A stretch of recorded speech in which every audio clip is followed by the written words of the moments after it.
PMI, apa kabar? Semoga selalu dalam keadaan yang sehat walafiat. Akhirnya balik lagi di acara kita yang sangat-sangat informatif dan edukatif ini, Log on PMI Bali, dialog online bareng PMI Provinsi Bali. Tepuk tangan dong. Oke, nah hari ini kita di studio sudah menghadirkan tamu yang sangat spesial ya. Ini sebenarnya kalau dihadirkan ini harus perlu biaya yang cukup mahal ini. Sungguh bisa merogoh kocek ya. Tapi Seperti martabak. tapi hari ini dengan jiwa relawan kemanusiaan, kami bisa menghadirkan narasumber yang teraktual, terkredibel, terpercaya dalam bidangnya. Telah hadir di tengah kita Bu Dokter Sri Wayuni. Oke. Sahabat PMI, selamat siang, apa kabar? Oke. Oke, sahabat PMI. Nah, sekarang di studio sudah ada dokter Bu Dokter Sri Wayuni. Nah, kira-kira kita bakal bahas apa ya di saat ini? Nah, pada hari ini izinkan saya Yunia Andriani akan membantu teman-teman untuk berbicara tentang toxic relationship, pacaran sehat tanpa kekerasan. Sarangyo. Inisiatif aja sih Bu Dokter. Oke, mungkin Bu Dokter kenalan dulu sama teman-teman walaupun udah pernah datang ke studio ya. Kita perlu kenalan lagi buat new bestie kita di luar sana. Oke. Apa yang harus dikenal ya? Wih, Iya, serasa terkenal deh. Iya, sahabat PMI, saya sudah disebut sama Yunia tadi, sebut saya saja saya Dokter Sri. Kalau mungkin ketemu, siapa tahu ketemu di jalan, di pasar atau di rumah sakit. Sehari-hari saya bekerja di Rumah Sakit Umum Pusat Sanglah Denpasar selain menjadi pengurus PMI Provinsi Bali juga. Jadi ada baiknya kita tidak berpanjang-panjang waktu, cukup itu saja perkenalannya. Bu Sri boleh, Dokter Sri boleh. Setiap saat kalau ingin berkonsultasi tidak hanya tentang pacaran, silahkan menghubungi Yunia. Loh, kok saya jadi? Saya belum tersertifikasi. Ya, bisa jadi ini ya, penghubung. Oke, oh penghubungnya boleh lah ya. Nanti kita bagi dua gitu Bu Oh, iya, Dokter. boleh. Free nanti untuk sahabat PMI, tidak dipungut biaya, yang penting antri bisa 2 tahun. Loh, terlalu lama. Oke, Bu Dokter. Nah, ini topik kita hari ini cukup serius ya. Ini akan melibatkan kesehatan mental para calon pasangan-pasangan kita di luar sana ya. Oke, kita akan berbicara tentang toxic relationship. Pacaran sehat tanpa kekerasan. Menurut Bu Dokter sendiri, pacaran itu seperti apa sih? Oke, definisi pacaran itu sangat luas ya sahabat PMI. Jadi ketika dua orang bersepakat untuk memulai suatu hubungan yang dalam hal ini adalah hubungan timbal balik dalam memberi kasih sayang, perhatian, saling mendukung, saling menginspirasi satu sama lain. Ketika kesepakatan itu disetujui oleh dua orang, kita sebut itu pacaran atau istilahnya berelasi. Karena selain dalam berelasi dua orang, juga ada yang berelasi lebih dari dua orang. Itu akan berbeda lagi istilahnya, yaitu ada istilahnya relasi dalam hubungan konteks seperti relawan-relawan PMI yang sore ini ada, juga relasi namanya, ada yang hubungan antara ayah, ibu atau saudara, itu juga relasi. Tetapi dalam konteks pacaran adalah dua orang, baik yang sesama jenis maupun berbeda jenis kelamin. Jadi kita tidak boleh mengapriori bahwa pacaran itu hanya dua orang yang berbeda jenis kelamin. Karena yang sama jenis kelamin pun ketika dia punya kesepakatan untuk membangun suatu komunikasi, tidak harus berakhir di perkawinan ya. Komunikasi, kesepakatan untuk saling berbagi, saling menguatkan, kemudian saling memberikan inspirasi dalam suatu kurun waktu tertentu, kita sebut dalam istilahnya pacaran atau bahasa Inggrisnya dating ya. Karena banyak sekali anak-anak zaman sekarang menyatakan dia sudah pacaran ketika di online bertemu, sering chatting tanpa dia pernah tahu bentuk tubuhnya ada kakinya dua atau benar-benar dia benar perempuan atau itu benar-benar laki-laki seumur atau lebih tua. Dia sudah menyatakan saya punya pacar dok, tapi pacaran online, istilahnya long distance relationship gitu. Asik. Itu kayak kayak Yunial mungkin ya. Waduh, waduh, waduh, kok saya lagi. Ini nih sebenarnya saya Sekalian ingin ngibulin. menolak itu loh jadi MC. Pembahasannya sedikit sensitif gitu ke arah saya. Kenapa sedikit-sedikit Yunia gitu. Nah, dokter, jadi kan kalau misalkan pacaran ini kalau dibilang bisa dirasakan oleh semua orang dong berarti ya. Eh, Artinya tidak terbatas usia gitu. ya biasanya orang mulai terbangun rasa romantis atau rasa ingin berteman dekat lebih dari hanya teman belajar atau teman bermain. Itu biasanya di prapubertas sudah terjadi, biasanya di usia sekarang lebih dini ya. Adik-adik perempuan 9 tahun, 10 tahun sudah menstruasi, adik-adik laki-laki umur 11, 12 tahun sudah mulai mimpi basah. Nah, inilah mulai tumbuh hormon-hormon ketertarikan terhadap lawan jenis atau sesama jenis. Itu tergantung normatif memang lawan jenis, tetapi dengan berbagai kekurangan di dalam sistem hormon seseorang, dia bisa menyukai teman untuk diajak berelasi, bisa sesama jenis, bisa orang yang lebih tua, atau bisa orang yang lebih muda. Jadi tidak selalu harus teman sekelas gitu, tidak. Jadi yang bisa jatuh cinta istilahnya, atau mulai tertarik dengan orang yang diajak melakukan relasi, itu biasanya adalah yang sudah berkembang hormon-hormon seksual di dalam dan berkembang dengan hormon-hormon seksual di luar, yaitu mulai ada jerawat itu ya. Selain menstruasi itu kan dari dalam ya, jerawat, kemudian mulai tumbuh payudara, kalau laki-laki mulai tumbuh kubis tipis-tipis, mulai tumbuh rambut-rambut di ketiak dan di daerah-daerah intim itu mulai tumbuh rambut. Biasanya di sana penanda seksual sekundernya sudah mulai tumbuh, di sana mulai ketertarikan untuk membina relasi yang diajak untuk saling berdamai, saling menjalankan hal-hal yang mensupport belajarnya atau teknik untuk berantemnya gimana dan menyelesaikan masalah seperti apa. Itulah pacaran. Oke, berarti tidak terlepas juga berarti untuk teman-teman remaja kita ya, dokter ya. Oke, artinya mereka juga memiliki kesempatan yang sama untuk melakukan proses pacaran ini kan. Itu. Nah, kalau misalnya ini dilakukan oleh para remaja nih Bu Dokter, kira-kira apa sih perbedaan yang mereka lakukan ketimbang mungkin orang dewasa gitu? Oke, kalau kita bedakan sekarang yang kita sebut dengan remaja dan yang kita sebut orang dewasa. Mungkin yang kita akan sebut remaja adalah ketika mulai menstruasi pertama, yaitu anggaplah 11 tahun rata-rata. Kalau dulu 13-14 tahun, sekarang udah karena banyaknya makanan yang mengandung zat-zat penyedap dan pengembang, mungkin itu menyebabkan kita berkembang lebih cepat. Itu remaja SMP sampai dengan SMA itu kita bilang remaja awal.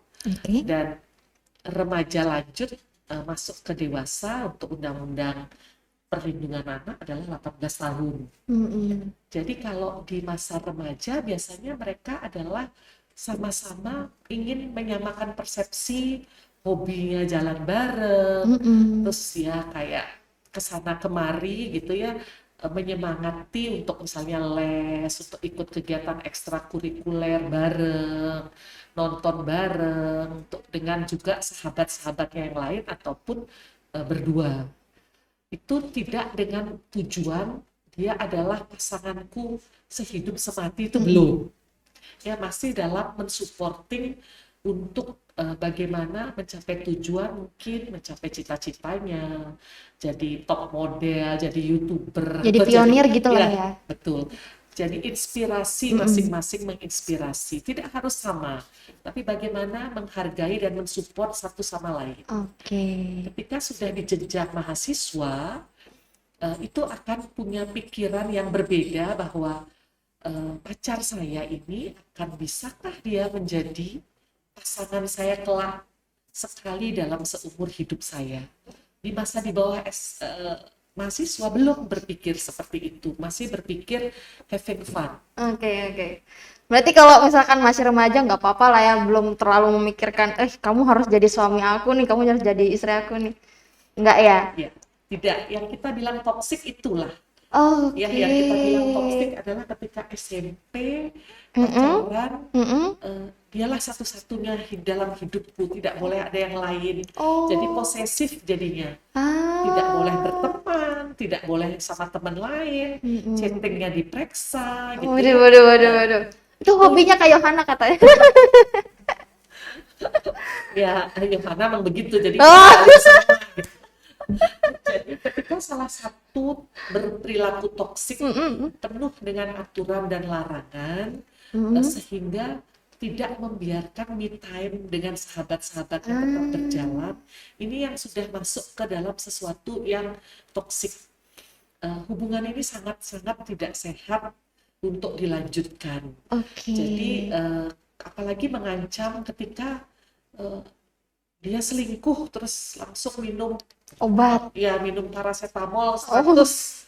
Nah, ini sudah kembali lagi mereka memang toksik sebelumnya, bahwa di rumahnya tidak mendapatkan perhatian dan kasih sayang dari orang tuanya, sehingga dia berharap orang lain akan memberikan apa yang dia cari, sehingga dia melakukan tindakan posesif tadi. Jadi pelarangan terhadap hal-hal yang dia tidak sukai, ataupun hal-hal yang harus dilakukan, misalnya dia harus mengerjakan tugas kelompok, pergi ke rumah temannya, atau dia harus ikut keluarganya yang ada odalan mungkin ya, itu dilarang, atau dia harus ikut. Padahal ini baru SMP, Baru SMP. setiap hari terus harus ada di rumah pacarnya, atau baik ini sekarang kan sudah tidak lagi ada pembatasan ya, kalau orang tuanya tidak memperhatikan, teman perempuan anak laki-lakinya itu setiap pagi datang ke sana, malam baru pulang sekolah bareng, ini bareng, itu yang sangat-sangat toksik. Oh, jadi kayak dijaga satpam ya 24 jam gitu. Jaga satpam, tapi kemana orang tua mereka? Tidak bertanya, anak saya ini kemana? Atau orang tuanya mungkin merasa, wah aman, anak saya sudah ada di tempatnya A. Sedangkan di A itu orang tuanya nggak ada. Oh ya, oke. Apa yang terjadi? Oke. Sebelum lanjut Bu Dokter. Nah, sebenarnya kalau posesif itu termasuk golongan kekerasan nggak sih? Salah satu itu adalah kekerasan mental. Kekerasan mental. Jadi kekerasan di dalam pacaran itu mirip dengan kekerasan di dalam rumah tangga. Hanya pacaran itu tidak ada ikatan, ya, tidak ada undang-undang yang melindungi. Kalau dalam suatu perkawinan ada undang-undang penghapusan kekerasan dalam rumah tangga. Tapi kalau di pacaran atau dating violence ya kerennya seperti itu. Asik. Ini pertama kekerasannya yang tadi termasuk posesif itu ada kekerasan mental. Terus kedua kekerasan fisik, yaitu melakukan pemukulan ataupun pencakaran atau menyambak rambut gitu ya ketika tidak sepakat. Bahkan yang paling parah pernah saya tangani adalah membenturkan, kebetulan ini yang ngedating ini adalah orang yang punya, jadi membenturkan ke pintu mobil ya, jadi di pintu mobil kepalanya pacarnya atau relasinya ini dijeduk-jedukin. Astaga Tuhan. Jadi kita tidak ada saksi walaupun ada luka, tetapi tidak ada yang melindungi, jadi ini termasuk dalam kriminal umum jadinya. Oke, oke, oke. Kalau misalnya pacarnya di bawah 18 tahun, termasuk dengan pelanggaran perlindungan anak. Anak. Kalau pelakunya di atas 18, tapi kalau sama anak itu termasuk kriminal Kriminal. anak. Jadi kemudian adalah mengucapkan kata-kata kasar juga itu termasuk kekerasan verbal atau kekerasan emosional. Dan yang paling kita khawatirkan dan banyak kasusnya sampai tinggal di rumah pembinaan anak di Karangasem itu adalah kekerasan seksual. Wow. Biasanya walaupun mereka sepakat melakukan hal-hal yang belum harusnya dilakukan, tetapi tentu di sini kalau hubungan itu adalah laki dan perempuan yang masuk dalam tahanan, dalam tanda kutip bukan tahanan yang untuk anak, adalah lembaga pembinaan khusus anak, itu adalah laki-laki. Jadi kalau ada bukti dan ini kalau anak kasusnya dilaporkan oleh orang tuanya atau oleh masyarakat, maka yang ditahan itu biasanya adalah laki-laki. Karena di laki-laki tidak pernah bisa dibuktikan apakah yang melakukan, yang memaksa melakukan hubungan seksual itu anak laki atau anak perempuan. Tapi anak perempuan lah yang ada jejasnya yang bisa dipakai barang bukti seperti pemeriksaan dokter ahli ginekologi, atau yang paling parah adalah terjadinya kehamilan. Iya kan laki-laki nggak boleh bikin hamil ya. Tidak bikin hamil dan tidak punya yang selalu didengung-dengungkan itu adalah apa sih namanya, selaput darah atau himen itu. Betul. Jadi robekan itu bisa dinilai nanti kalau robekannya di jam-jam 12, jam 9 seperti jam itu ya ada lingkarannya. Kalau itu di jam-jam 12, 6, 9 dan 3 itu biasanya bukan pemaksaan. Jadi kalau robekannya tidak beraturan baru itu pemaksaan. Jadi dari sana dibuktikan sehingga kenapa sampai penghuni rumah binaan khusus anak itu kebanyakan laki-laki, dan kebetulan memang di sana tidak ada perempuan. Kalau ada perempuan dititipkan di lembaga pemasyarakatan dewasa. Jadi seberat itulah dampak muaranya dari sesuatu yang romantisme yang disalahgunakan. Toksik yang gitu ya. Toxic. Jadi kekerasan dalam pacaran sendiri itu bukan cuma seolah membenturkan, mencakar, memukul, tapi bisa juga verbal, kemudian yang menyerang mental gitu ya, Bu Dokter. Kalau misalkan tadi itu dampaknya kalau untuk di remaja yang di bawah 18 tahun itu kita harus masuk ke lembaga pembinaan khusus anak.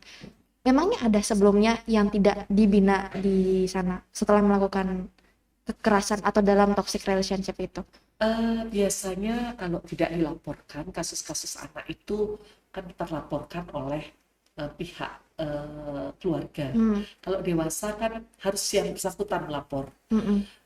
Sudah dari dulu lembaga ini ada, tapi ini hanya untuk khusus yang seksual saja. Oh gitu. Kalau yang fisik sulit melaporkan dan biasanya mereka tidak berani melaporkan. Kenapa tuh ya, Bu Dokter? Tidak berani karena hubungannya bagi banyak keluarga, anak-anak pacaran itu kan dilarang. Ya, dilarang karena orang tua tidak memahami pacaran itu apa sih gitu ya. Jadi relasi seperti akhirnya mereka pacaran berkelompok. Jadi kelompok belajarnya itu kalau ada pasangannya pas 3 laki-laki 3 perempuan tuh mereka pasangan sebenarnya. Oh gitu. Ya, Jangan-jangan. Ya, jangan-jangan di ruangan ini banyak yang seperti itu. Iya sih. Berangkatnya sama Rizka temennya, katanya Rizka. Berangkatnya bareng, tapi sampai di jalan terpecah-pecah gitu ya. Sebenarnya mudah-mudahan sahabat PMI ini tidak hanya remaja ya. Mudah-mudahan orang tua memahami. Semakin mereka diterima, kita akan memberikan tadi batasan-batasan. Bahwa kita bisa berdiskusi, menjadi teman ngobrol, dan jika ngobrol, tidak mencari tempat-tempat yang sepi dan gelap. Sepi dan gelap. Ya, kalau memang dia diterima di rumah ngobrol, mau makan ke restoran, makanlah ke restoran, habis makan pulanglah. semakin anak-anak ini dibatasi dan dikatakan jangan, anak-anak ini akan namanya jiwa Penasaran. penasaran dan pemberontakan itu pasti ada. Oke, oke, oke. Ya, jadi orang tua harus paham bahwa hormon atau libido anak-anak untuk Melakukan atau melakukan mencoba. ya mencoba hal-hal yang di luar batasan-batasan untuk pacaran, dan umur anak itu akan apa ya, pisau bermata dua.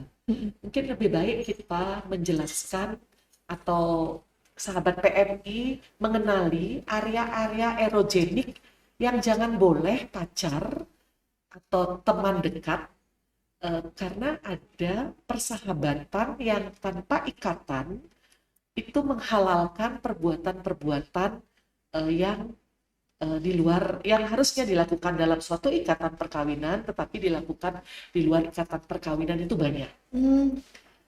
Karena banyak sekali kasus gitu ya, saya nggak pacaran, tapi itu teman, tetapi kami having fun untuk melakukan hubungan seksual, ataupun hubungan seksual itu pun tidak harus terjadinya seksual intercourse, ya kelamin ketemu kelamin, tetapi kegiatan-kegiatan aktiviti yang merangsang libido seseorang, ya. Jadi friend kiss ya kayak gitu ya, diraba di area erogenik itu ada kumpulan remaja tanpa ikatan, tanpa relasi melakukan seperti itu. Kalau yang berelasi, jadi orang tua itu tidak boleh menutup mata untuk membiarkan anaknya mengenali, nak, boleh pacaran, boleh berteman, belajar bareng, jalan bareng, asal tidak menginap gitu. Tetapi tolong jaga area-area yang erogenik. Mungkin sahabat PMI juga belum semua tahu ya. Iya. Belum semua tahu area erogenik yang tidak boleh dipegang, sentuh, baik teman sejenis maupun berlawanan jenis dalam keadaan berpakaian, apalagi tidak berpakaian. Ya, mulai dari daerah atas, mungkin daerah bibir, ya daerah bibir, kemudian area belakang telinga sampai leher ini, turun ke bawah sampai area payudara. Tidak harus payudaranya berkembang, bagus, seksi menurut yang suka seksi. Area yang tidak berkembang pun yang namanya ada putingnya itu sudah merupakan area erogenik. Cowok berarti nggak boleh juga, Bu Dokter? Oh, sama. Oh, sama ya. Sama. Oh, mohon maaf nih yang sering di Cewek itu sama. Iya. Karena areanya sama. Kemudian bokong dan area genital selangkangan paha itu. Jadi baik, saya sering menemukan ya kalau ada boncengan motor ya, mereka memegang gitu ya, meraba area-area seputaran bokong dan area paha. Dan sahabat PMI jangan berpikir perempuan akan selalu menjadi korban, laki-laki akan menjadi pelaku, tidak. Karena tergantung daripada kepribadian masing-masing, karena kadang-kadang perempuan yang lebih agresif. Waduh. Ya. Itu contohnya bisa di samping Bu Semuanya baik-baik. Semua baik-baik. Kenapa saya sampaikan demikian? Karena banyak sekali kasus yang secara jujur yang dikatakan korban oleh keluarganya, dia sendiri yang mengalami gangguan. Mengalami gangguan karena selalu dia yang meminta, dia yang membayar lokasinya, dan dia setiap hari menunggu ini yang dalam hal relasi yang bukan pacaran, menunggu siapa nih hari ini yang ngechat saya mau ngajak saya dating. Itu dating yang sangat toksik, yang dalam hal ini relasinya adalah bukan dalam relasi pacaran. Tetapi itu hati-hati, dan untuk dating pun yang ada yang online, ada yang offline. Jadi pacaran yang tadi saya sampaikan long distance itu bukan hanya jarak, tetapi dia tidak pernah mengenal, itu pun bisa melakukan kekerasan. Secara apa, Bu Dokter? Ya, tadi kekerasannya Oh, verbal, tetap. ya. ada kekerasan seksual online pun ada. Oh, ada yang online. Itu kayak gimana kekerasannya Iya, online? di masa pandemi kami ada satu kasus dari suatu SMA yang cukup terkenal di Denpasar. Aha.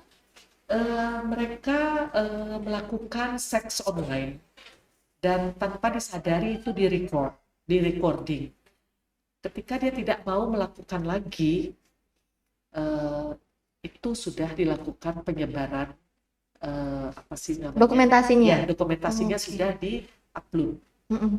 Ya, jadi setelah di-upload, yang menonton kan bisa jutaan, bisa Iya, kalau ribuan, ya, online sekarang kan langsung nyebar gitu kan ke dalam semua. hitungan detik. Iya, detik aja langsung debus. Ya, itu akhirnya dilaporkan ke cybercrime sama Mm-mm. orang tua yang bersangkutan. Eh, ini menghancurkan mental bukan saja pada Si anak. si anak, tapi ke keluarga, Oke. seluruh keluarga. Jadi hati-hati ketika tidak ada yang melihat memang, tetapi kalau itu direcord Mm-mm. dan yang satunya posesif tidak mau ditinggalkan, akhirnya terjadi kekerasan. Dan kekerasan ini juga banyak sekali yang pacaran-pacaran para penyuka apa sih namanya Free Fire. Siapa yang suka Free Fire di sini? Mereka Main biasanya online gitu ya, game online gitu. game online Mm-mm. itu mereka akhirnya punya pacar sesama penyuka game online yang paling ngetren itu adalah Free Fire. Mereka punya grup di luar permainan itu yang sampai menghambat sekolah. Jadi Wow. setiap saat tuh harus kamu lagi ngapain, kamu lagi ngapain. Dan akhirnya melakukan juga eksploitasi ekonomi, jadi memeras. Jadi kalau enggak, saya putus. Kalau kamu putusin saya, aku mau mati. Karena kamulah yang ngajarin saya main game, membuat saya happy. Itu harus beli Skin. Ya. skin itu dari yang 400.000 sampai yang 1 juta. Jadi orang tua baru Wow. ketika dia setiap saat minta uang, tetapi nggak mau sekolah hampir di awal sudah offline. Apalagi waktu memang daring ya. Oke.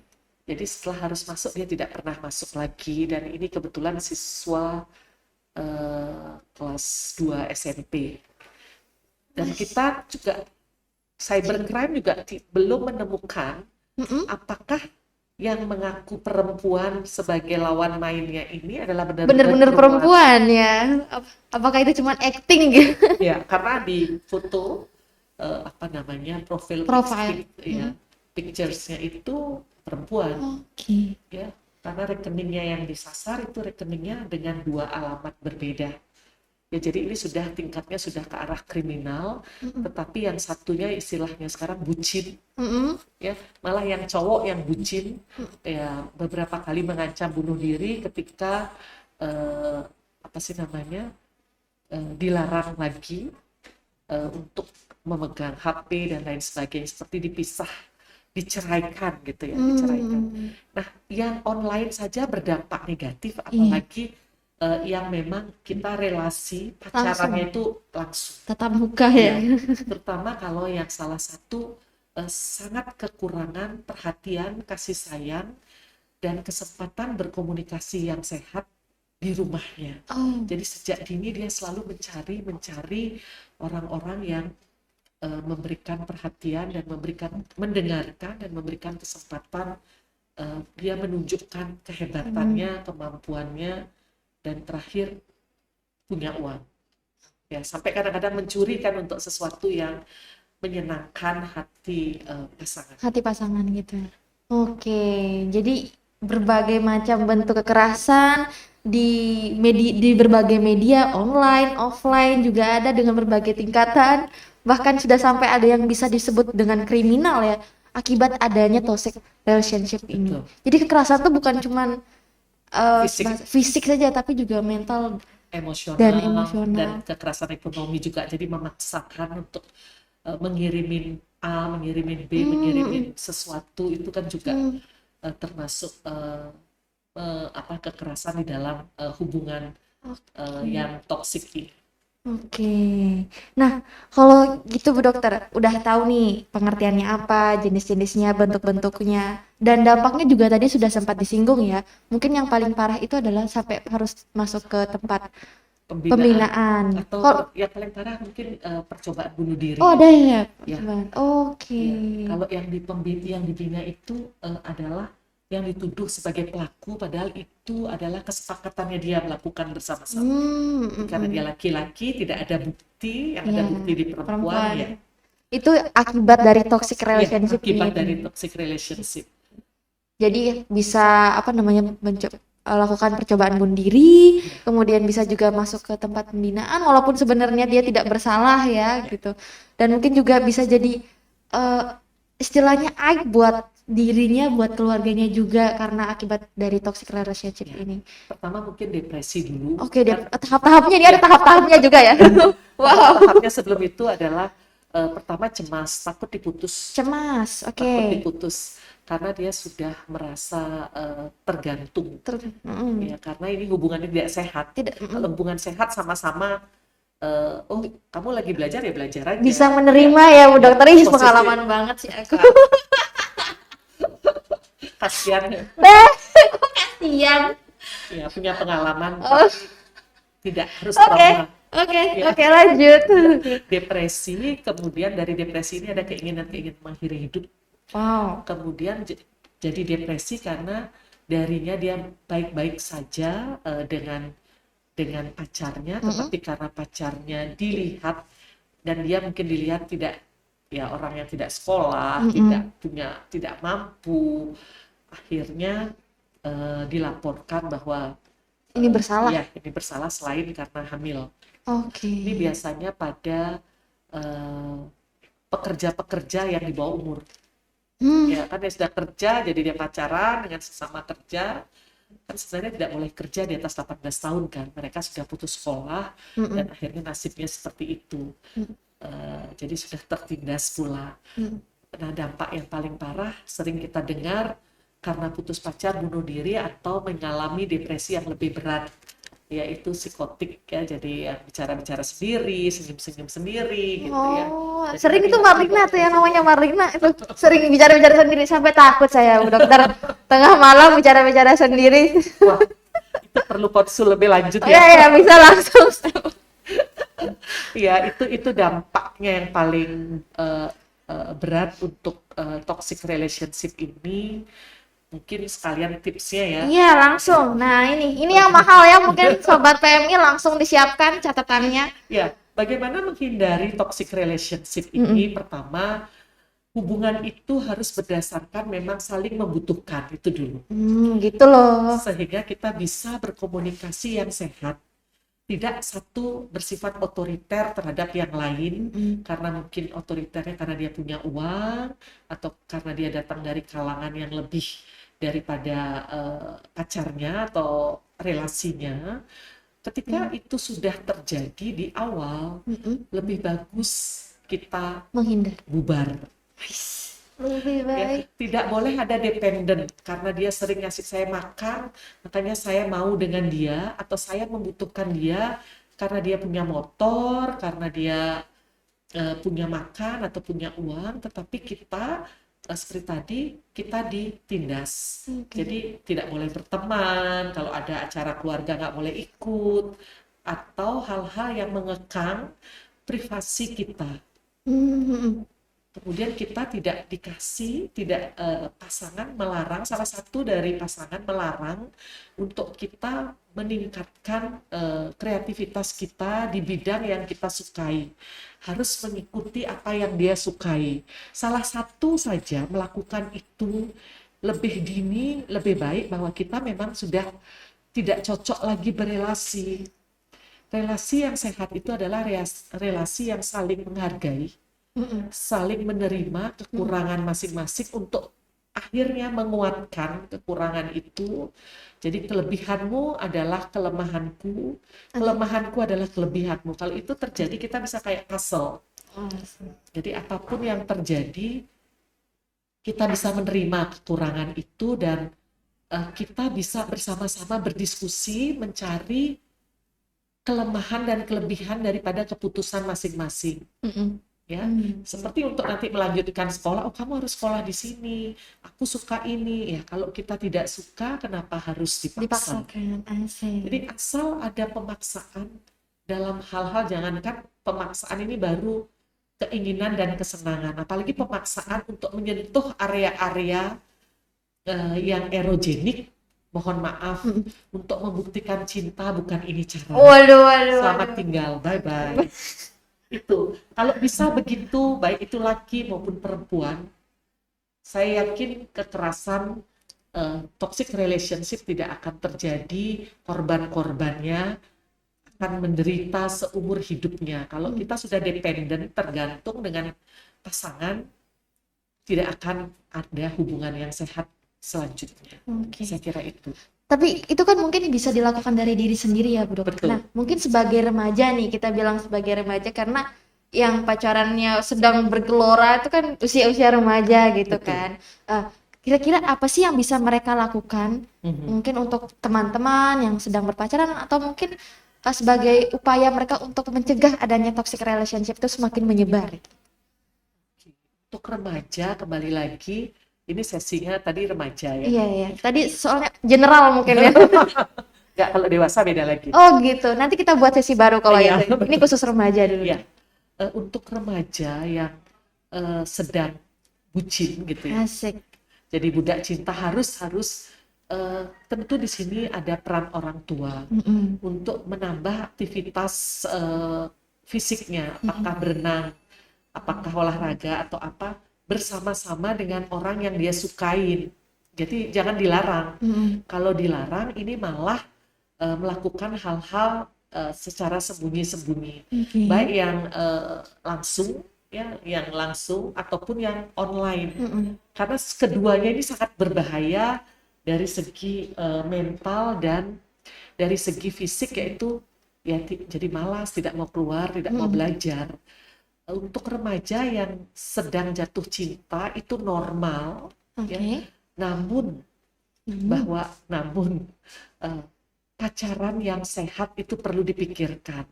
Apakah saya senang sama dia karena dia bisa memicu saya menjadi lebih semangat belajar, lebih berkreativitas, apa membuat saya merugikan saya?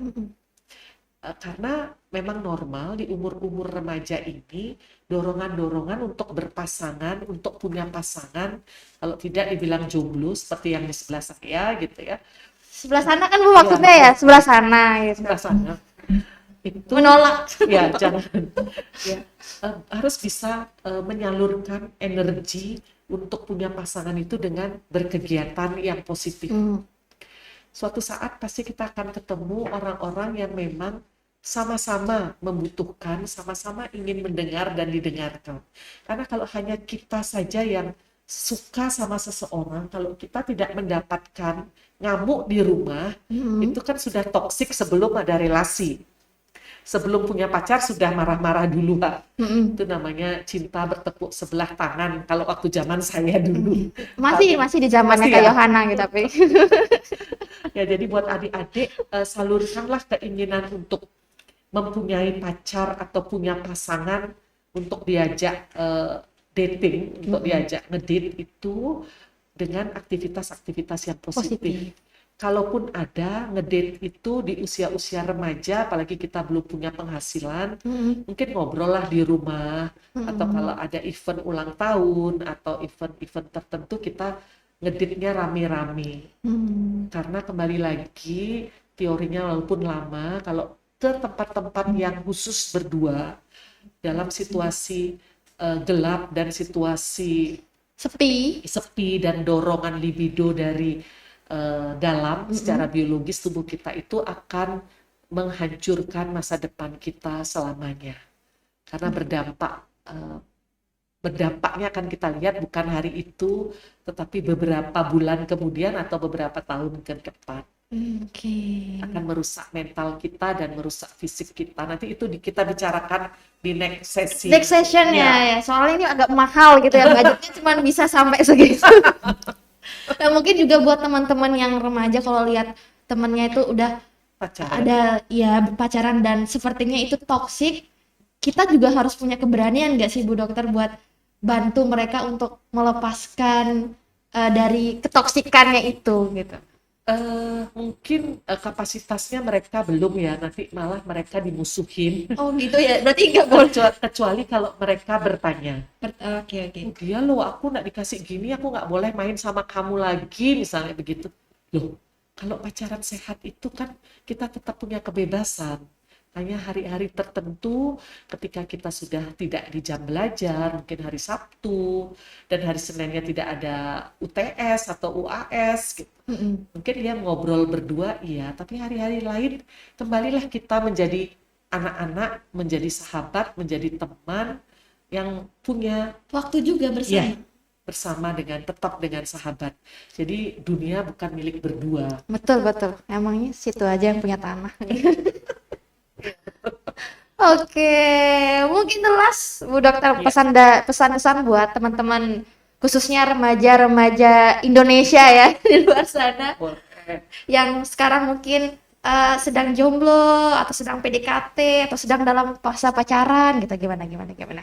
Oke, Mahal nih harus dicatat. buat sahabat PMI remaja, jangan takut untuk dikatakan jomblo atau belum punya pacar, tetapi normatif kita punya daya tarik, punya keinginan untuk melihat orang yang ganteng, yang cantik gitu, wajar, tetapi tidak harus memiliki dan tidak harus dimiliki gitu. Kita masing-masing punya apa sih namanya, standar-standar untuk kapan kita membutuhkan memang betul-betul teman yang diajak berbagi untuk hal-hal dalam pelajaran atau dalam hal hobi, itu boleh saja, tetapi tidak ada keterikatan, karena ini tidak ada undang-undangnya yang mengikat, tidak ada keterikatan yang menghilangkan kebebasan kita berkomunikasi, berteman dengan keluarga kita, dengan teman-teman yang lain seperti biasa. Sehingga pacaran itu boleh, tetapi ingatlah, tetap jaga diri, tetap jaga hak asasi kita sebagai anak. Tentunya kita masih sebagai anak, kita masih perlu perlindungan, kita masih perlu pendapat dari orang tua kita.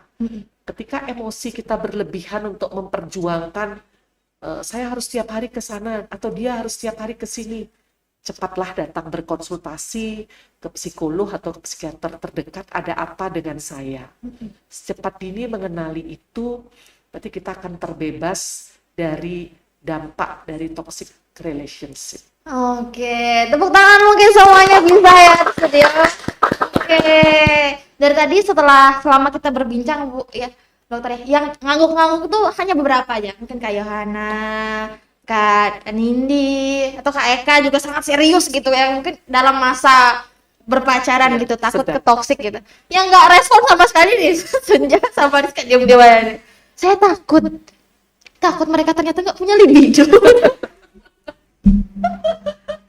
Saya kira bukan tidak punya, secara biologis punya, Secara biologis tapi punya. saya kira dari keluarga penekanannya terlalu keras. Oh gitu. Jangan sebelum lulus baru boleh.